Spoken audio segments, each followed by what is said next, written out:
ഇവിടെ ഏറ്റവും സിമ്പിളായും ഏറ്റവും ഫലവത്തായും കറക്റ്റായിട്ടും എങ്ങനെ ആവി പിടിക്കാമെന്ന് നോക്കാം.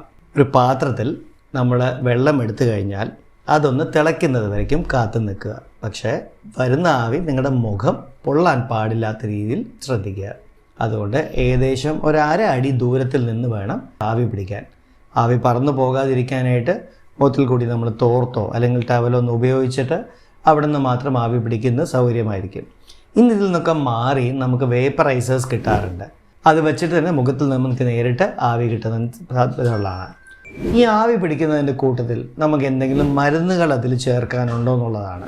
ആവശ്യമില്ല, വെറും ചൂടുവെള്ളത്തിൻ്റെ ആവി മാത്രം മതി. ആവി പിടിച്ചതിനെ കൊണ്ട് സൗകര്യം എന്താണ്?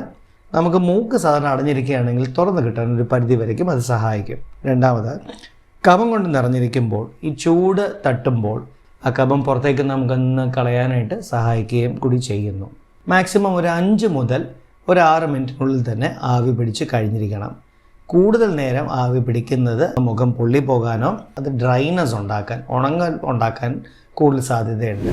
സ്ഥിരമായി ഈ മരുന്ന് ബാക്കി ഉപയോഗിച്ചിട്ട് ആവി പിടിക്കുന്ന ആൾക്കാരിൽ അത് ഒരുതരം അഡിക്ഷൻ ഉണ്ടാക്കാൻ സാധ്യതയുണ്ട്.